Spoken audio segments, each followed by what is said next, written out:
Hi, Jinisha. Welcome to the Sages platform. Thank you so much for this opportunity. Most welcome. So today you're going to talk about a very, very relevant topic, self-esteem. I'm really looking forward to see what we can hear on this topic because it's very relevant to all of us, especially women.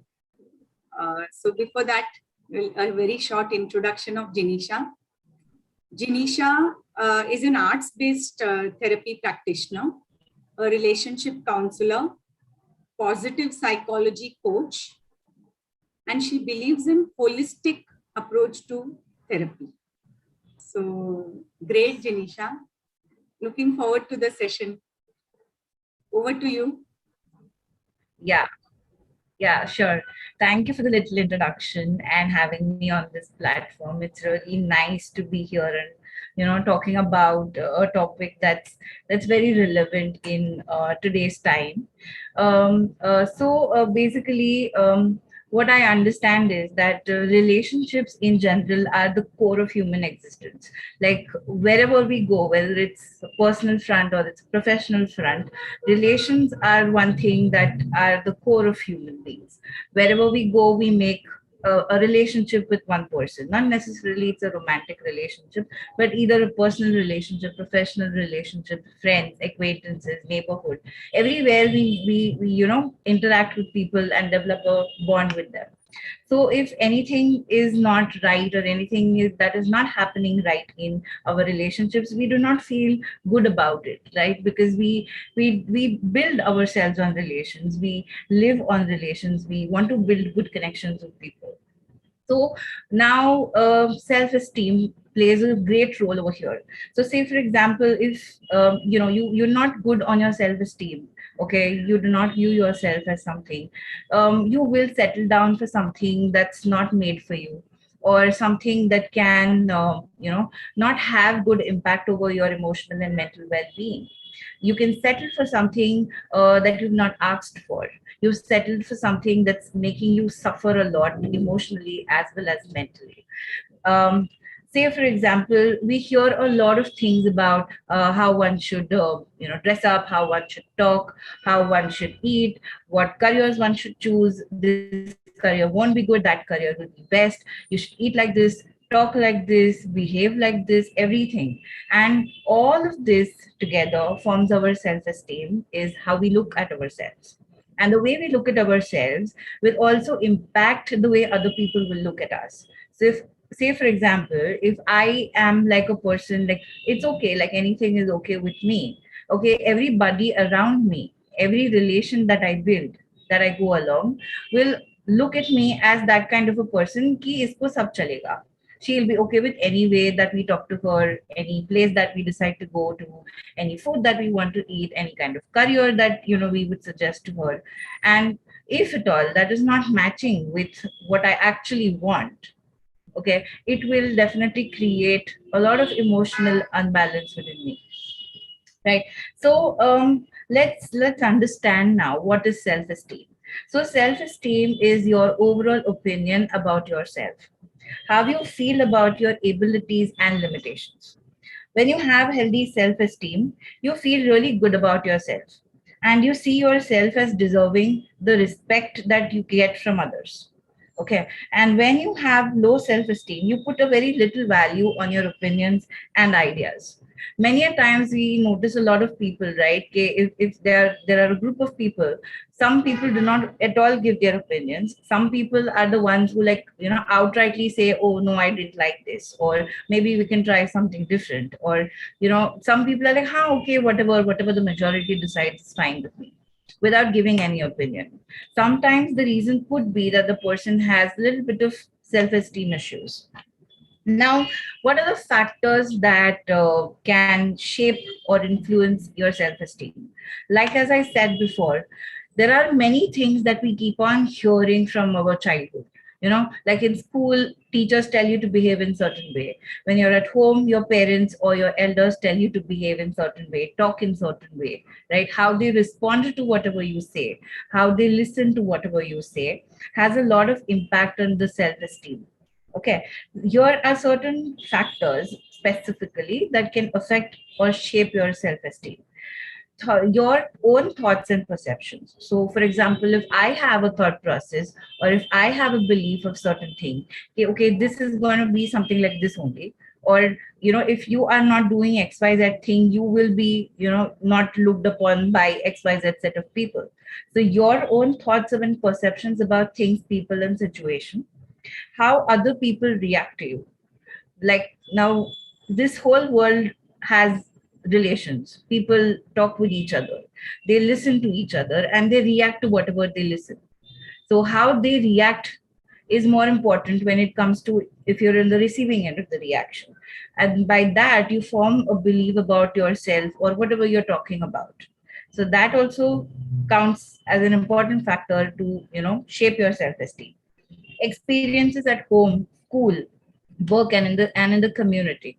Like in the school, we have a lot of subsystems in the school, right? We are a student, we are friends, we are teammates, we are a lot of other things when we are in the school, right? When at work, we have a lot of roles to play. We have to handle a lot of people at one time, right? And also in the community, what are we contributing to the community? How are we talking to our neighbors? What all is happening?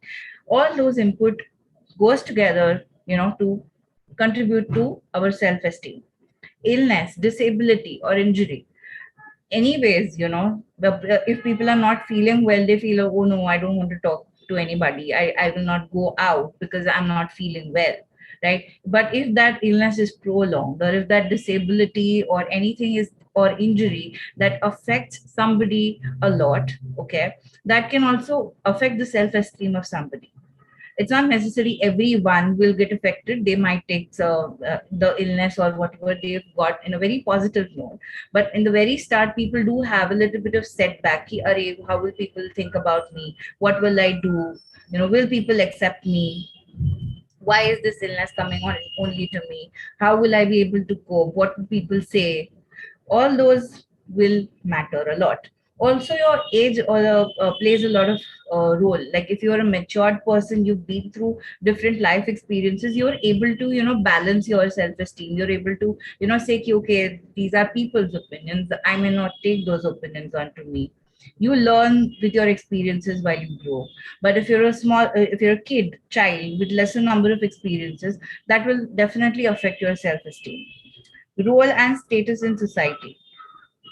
We live in a world where the status of people, how do you act, what car you have, how big your house is, how much salary you earn, is very important. Okay, sometimes if you hear from somebody, "Arey, you've just you just this much, you're just doing this much for this time," and all that, that also affects your self-esteem. It's not necessarily that those people may tell it out of a very intention of hurting you or something like that.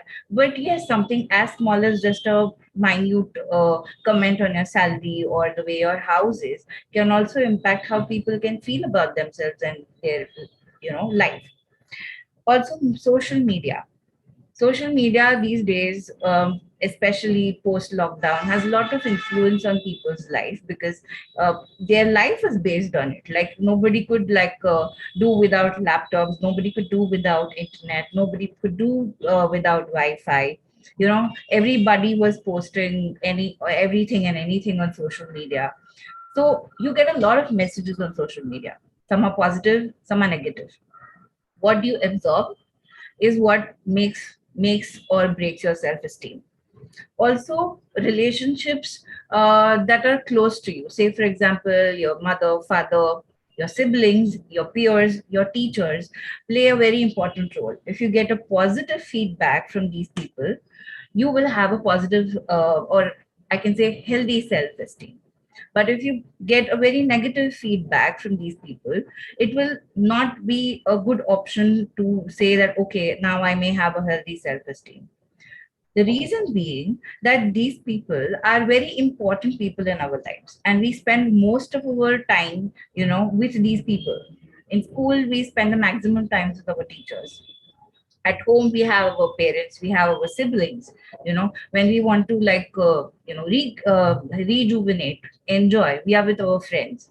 how we think about certain things, what we decide to do in our life is partly based on all three areas of our lives, like parents, siblings, teachers. Okay, so how they interact with us, the kind of feedback that they give us also helps in, shaping your self-esteem. So now let's see. I mean, people usually say self-esteem nahi hai, self-esteem is low, and this and that. How do we measure? Like, what can be the range of self-esteem? Like, do you have? Let's see whether there are any measures. Usually, what happens is we are not always in the very optimal state of like, oh, I am such a nice person. It's okay. This person criticized me. So it's not like that. That self-esteem is a very fixed concept. It can change with different situations, with different person, and with different place that you are in. I cannot always be thinking कि it's okay if this person told something to me, or I cannot always say कि yeah, I cannot tolerate whatever you're behaving with me. Sometimes I will feel कि oh, why is this person criticizing me? Okay, oh, am I really not that good, or did I do literally something wrong that this person is talking like this with me? So self-esteem is not something like okay, if it's decided that you are on a healthy side, you're on a healthy side, or if it's decided that you were on a low self-esteem side, you will be on a low self-esteem side. You can keep on fluctuating, but the main thing is how quickly you can come back to a balanced or a healthy self-esteem state, where you will be able to accept, okay, this person has told xyz thing to me, I felt bad about it, and then it's okay if that person has certain perceptions of him or her. So it's mainly about balancing your thoughts, right? But generally, it can be recognized into two extremes. One is low self-esteem. Okay, what happens when you have low self-esteem? So when you have low self-esteem, okay, you put little value to your opinions and ideas. Okay, your focus is you focus on your weaknesses and faults. Okay, you cannot take compliments. So even if somebody says, oh, you're looking good today, oh really, am I looking good? Oh, I didn't think, I just wore it, just like that. Okay, or if somebody tells, oh, you did something nice, oh really, but I didn't know how to make this, only I took help of 10 people and then I did it. Even if you have done it your own self, it's okay if you've taken help from certain people, but you still did it. You're not able to absorb the compliments that people give, right? And you do not give credit to your skills and assets. So if somebody says, oh, nice way that you conducted one particular meeting, oh yeah, really, I was just doing, I was reading whatever I had from my paper and the presentation, it's okay, like not a big deal, everybody does it. But actually that person complimented it, that person liked how you led the whole meeting, how you conducted, how you interacted with people, but then you pose a very little value. Okay, sometimes you don't give your opinion, sometimes you're just okay, laid back kind of a person. When you have low self-esteem, what happens when you have a healthy self-esteem? So basically, you have a balanced, accurate view about yourself.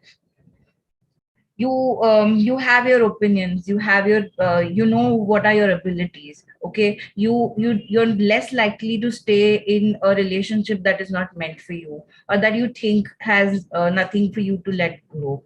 You can absorb good compliments, right? So healthy self-esteem is basically grounded by reality. You're there, you're grounded, you know that these are your capabilities, but then okay, also these could be my limitations, and you take it positively. So it's not like that ki you will always keep on, on the, you will always be on a very positive side ki nahi, nahi, everything is fine and this and that. But yes, you're balanced, as in you know what is the practical reality, as well as you can see, okay, these are my compliments, these are my strengths, this is the kind of a relationship that I want, or this is the kind of work environment I want. So you will know everything, and then you will move forward.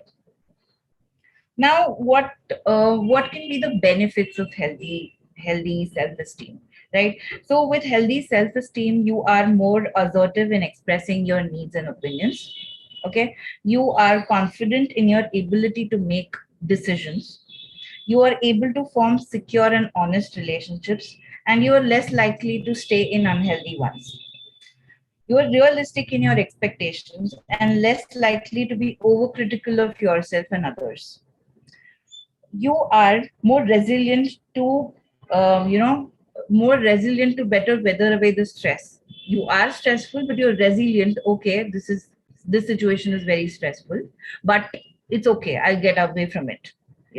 So that is how it is. It affects every area of your life. Now let's see certain signs or certain age groups where self-esteem or low self-esteem can put an influence over you, so that everybody can have an understanding of how it incorporates in your life. So say suppose in school there is a kid, okay, and the kid is not receiving good feedback from the teacher, and the teacher is always scolding him, you're good for nothing, you're getting less marks. Okay, the child is being bullied in the school, and that child will not be confident, right? It's not because because he's receiving certain compliments or remarks from the teacher. It's not just because it's bullying, but it's also because, okay, it's also because the child is having low self-esteem. It's not like that no kid gets bullied these days. It's not like that the teacher does not yell at anybody these days. Teacher does, right? But the child not being confident about himself or herself, not having a good view about himself or herself, can definitely have certain impact. So as parents, you may hear your child saying, oh really, I'm not confident about this test. I don't know whether I'll look good in this. I don't know whether I can take part in this kind of a competition, whether it's meant for me or not. When the child progresses towards going to college in teenage, okay, there are a lot of hormonal bodily changes that also happen while you grow into your teenage. Your friend circle change, your college, and this and that. And there are a lot of changes that basically a child goes through. The main change is that they want to develop their own identity. It's not like that they want to like be recognized as something different, but they want to be developed as an individual person themselves. So they will have lot of things in their plate. And if their self-esteem is low, okay, they will feel, oh, I'm not looking that great. Maybe I need to lose more weight. Even if the girl or a boy, anyone, is thin. I cannot say like thin, but is healthy, normal weight. Then still the person having a low self-esteem will be like, no, I need to skip my meals. I need to work out more. I need to do this. I'm not looking good. Maybe people won't like me. So if you have a low self-esteem, you will not view yourself as someone who's important, someone who's deserving, someone who's beautiful, right? When again you go to your relationships, romantic relationships, or partner, or anywhere else, okay, you will settle down to something less. Maybe you don't like the way your partner treats you, okay, maybe you don't like the way your partner expresses himself or herself to you. Maybe you don't like certain aspects of your partner that may not be important to your partner but is important to you. But then if you don't view yourself as deserving something better, you will obviously settle down for something like that. But not necessarily you can be happy. It will affect your emotional and mental well-being. But as you have a low self-esteem, it will keep on building. When it comes to your work also, you have to manage a lot of things in your work setup. You have to speak up for yourself, you have to put your points through, you have to like get over the politics that happens in the office. And if you have a low self-esteem there, you will not be able to take yourself out there in front of a lot of people and say ki, oh, I have done this. Or you will not be able to put your point so firmly, even if you know, okay, this is the right thing to do, or that would be more helpful, right? So you will feel that, oh, I'm not making any progress. You will feel this job is not giving me anything, right? Also, when it comes to a setup like marriage, of course both the people in the marriage have to like adjust to a lot of things. It's not only the woman, but largely the woman is going to a new place. She has to settle to a lot of things. She has to adjust to a lot of things. If she has a low self-esteem, she will have difficulties in adjusting. Because if she will not value herself. Okay, she will not think that she is important.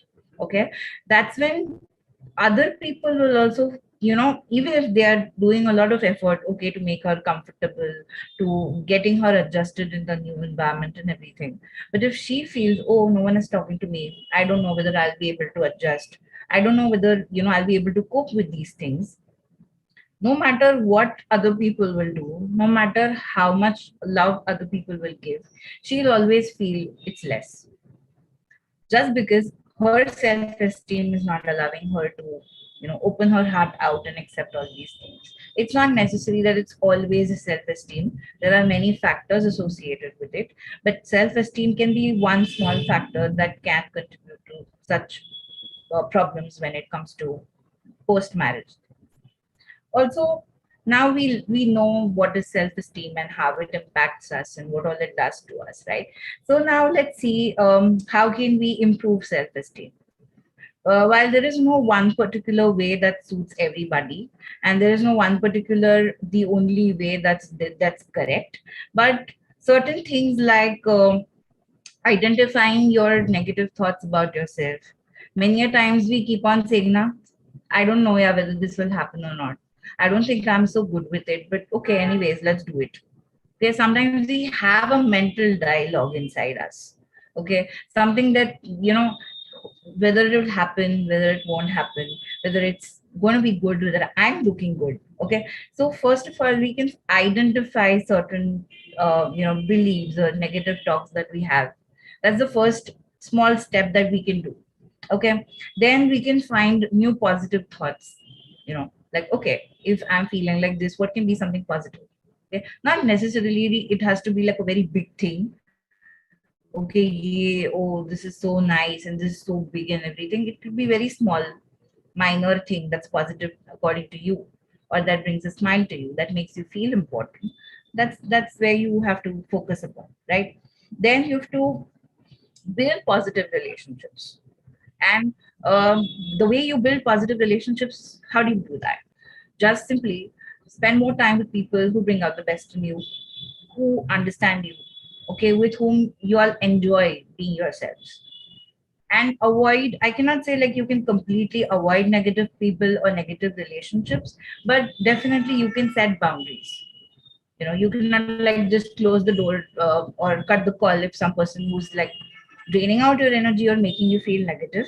But of course you can set a little bit of boundaries, by limiting your talks, or maybe whatever, it's your boundaries, right? You can also give yourself a break, like, okay, I may need a vacation to, like, be with myself, understand myself better. Okay, and of course, we all people have this problem of saying a no, because we all feel, okay, if you say a no, it's like, something is not nice if you say no. But then, you have to accept it that sometimes saying a no is also okay. Okay, and when you start saying no, that will help you to form your boundaries. And yes, why not do some physical activity? As it is, it's said 30 minutes of any kind of physical activity helps to release endorphins, which are happy hormones, and they make us feel happy. And yeah, so that's how you can build your self-esteem and improve it. Thank you so much, Jinisha. That was really enlightening session. I, for one, always used to struggle with saying no all my life. So yeah, very, very enlightening. Any last words for Say Cheese?